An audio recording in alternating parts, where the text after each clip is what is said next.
Hi guys, today is a beautiful day outside. That's why I'm super excited. And today I want to talk about 7 easy steps to master the layering game. I do think that layering is a great way to get super excited about your spring wardrobe, to be able to incorporate those summerish pieces that are a little bit too cold to be worn, and also to stay warm during those fluctuations of the temperatures and look classy at the same time. So without rambling and gambling around, let's just start with it. Step number 1, the proportions. In my opinion, proportion is everything when it comes to layering. The same outfit might look very dull and boring, but if you keep in mind the layering and proportions, the same outfit might be transitioned to something awesome and chic and elegant and sharp. The key is to give more dimension to your look by displaying several hemlines, several different sleeves, several necklines. It's just very important to have a minute in front of the mirror and play around and see what works for your body proportions and your style. And remember that your clothes do not necessarily have to be in different sizings or different lengths. It is all about those little touches, rolling and pulling and cuffing, and it does not have to be perfect. A little bit messy and undone looks chic and effortless. Now let's move on to the tip number 2, and here we are talking about the focus on textures. Different textures bring out each other and creates more dimension to your look. It's all about creating dimension and interest in your look. Just to play around, to throw in some interesting vibe, to throw in something summerish and mix it with winter coat or winter jacket. Now, answering the question how to, I would recommend having 2 or 3 main textures in your look. Let's say satin and wool, mohair and leather, denim and cotton, denim and wool, leather, wool and cotton. There are so many beautiful combinations with 2 or 3 group of textures. Now you might say, I'm comfortable with throwing in 3 different textures. What's now? Okay, let's bring on 4 different textures. I think that the rule of thumb is keeping one. You see, now I'm breaking this rule. I'm not. What I want to say that the rule of thumb is keeping one main texture which is dominant and outstanding in your look, and all other textures should complement, favor, bring out that main texture in color and also in the proportion in the whole look. So let's say that your satin skirt takes up around 50% of your look, the mohair sweater 40% of the look, and then this cap 10% of your look. And voila, this is the perfect combination, and this outfit looks balanced and chic and elegant. Now moving on to the next tip, let's talk about the colors. Finding the right color balance for your outfit is a very important step, because when you are layering, you are already playing with a lot of different elements, textures, sizes, fits. So there are already many things to consider. Therefore, I have a little trick here. In my opinion, the easiest way to look chic and elegant and well put together when you are combining different layers is to have some sort of color coordination.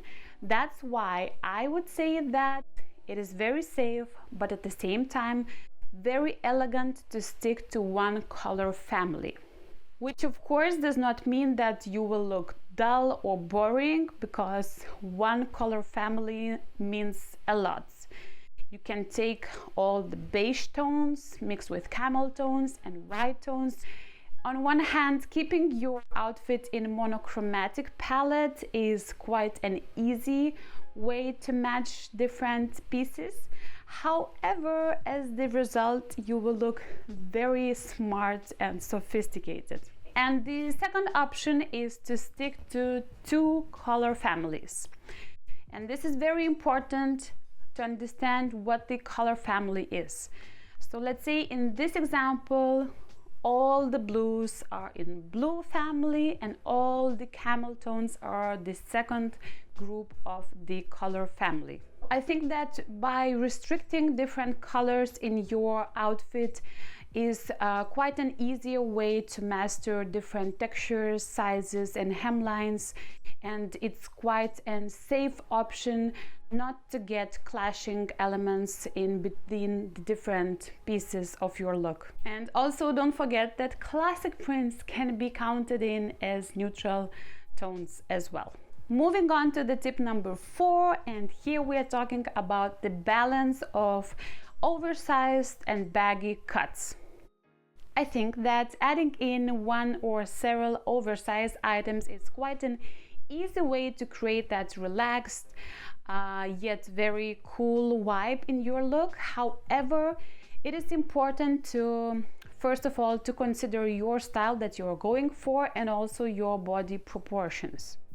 So let's say that the look of oversized sweater and wide leg pants, oversized coat and big scarf might look very trendy and elegant on taller girl.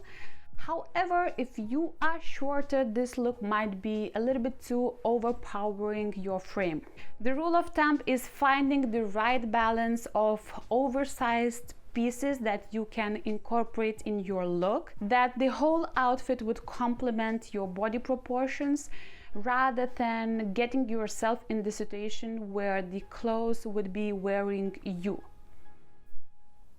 Yes. In most cases, the safest and easiest way to keep that right balance is to mix in up to 2 baggy, oversized fit clothes into your look.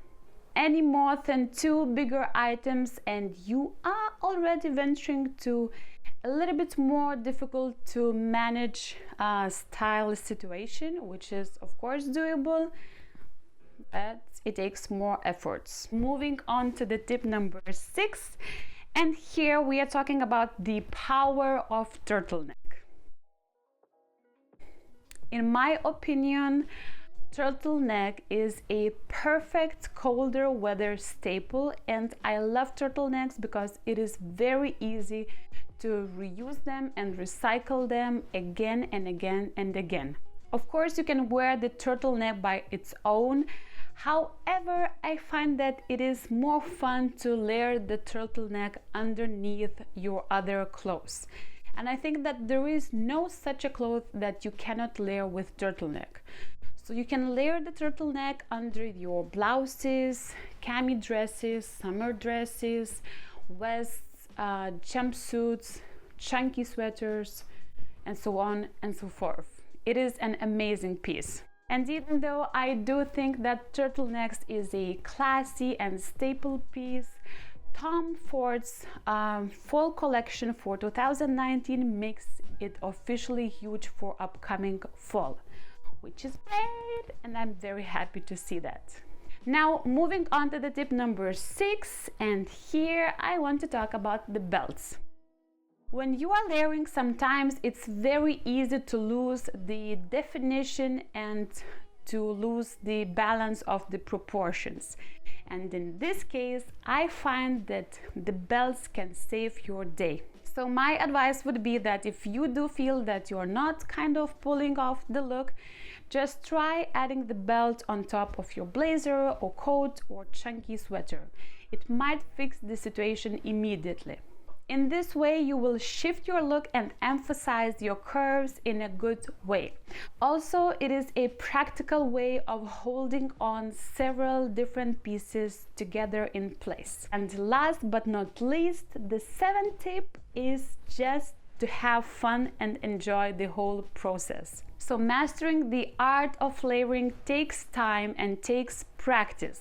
However, I think that it is a beautiful tool for discovery, that opens up a lot of possibilities for you to discover new combinations for colors, new combinations for fits, maybe trying out new proportions and seeing how it works for your body proportions and for your style. If you are not very comfortable with layering yet, I would suggest starting with the very small steps, and then later on, when you already see what works for you the best, you can add more textures, more colors, more different fits. And if you ever feel the lack of inspiration, you can always go on Pinterest, you can always Google and fuel up your idea corner. And you will see that there is plenty of different ways how you can style your mohair blend sweater. This is what I love about layering. This is what gets me excited, and I really hope that you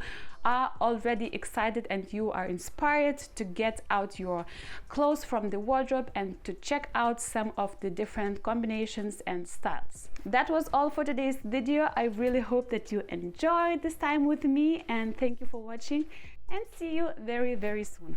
Goodbye.